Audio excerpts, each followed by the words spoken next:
New York city മേയറായ Zohran Mamdani വീണ്ടും വാർത്തകളിൽ ഇടം പിടിച്ചു. കടുത്ത ഇസ്രായേൽ വിരുദ്ധ സമീപനങ്ങൾ എടുക്കുന്ന സൊഹ്റാൻ മംദാനി മേയറായിരിക്കുകയാണ്.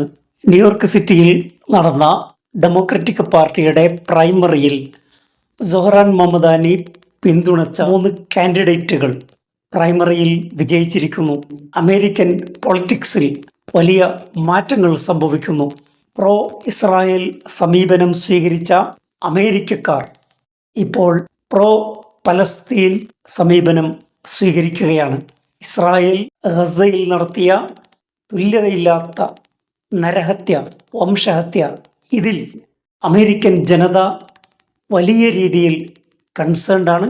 ഇസ്രായേൽ അനുകൂല സമീപനത്തിൽ നിന്ന് അമേരിക്ക ഷിഫ്റ്റ് ആവുകയാണ്. അമേരിക്കൻ ജനത ഇപ്പോൾ ഇസ്രായേലിനൊപ്പം നിൽക്കുന്നില്ല. ന്യൂയോർക്ക് സിറ്റി, ടെൽ അവീവ് കഴിഞ്ഞാൽ ഏറ്റവും കൂടുതൽ ജൂയിഷ് കമ്മ്യൂണിറ്റിയുള്ള ഒരു സിറ്റിയാണ്.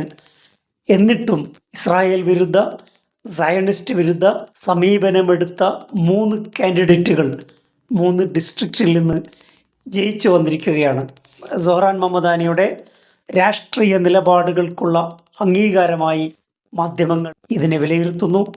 അമേരിക്കൻ വലതുപക്ഷ ന്യൂസ് ചാനലായ ഫോക്സ് ന്യൂസ് ഈ വിജയത്തെ വിശേഷിപ്പിക്കുന്നത് ഒരു ഭൂകമ്പം ഉണ്ടായി എന്നാണ്. അമേരിക്കൻ രാഷ്ട്രീയത്തിൽ ന്യൂയോർക്കിൽ ഒരു ഭൂകമ്പമുണ്ടായി, ജാഗ്രത പാലിക്കണമെന്നാണ് ആങ്കർമാർ ഈ വിജയത്തെ വിലയിരുത്തുന്നത്.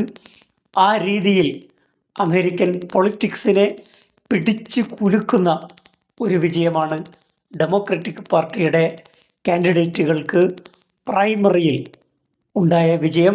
അമേരിക്കൻ രാഷ്ട്രീയത്തിൽ സംഭവിക്കുന്ന മാറ്റം വളരെ പ്രകടമാണ്.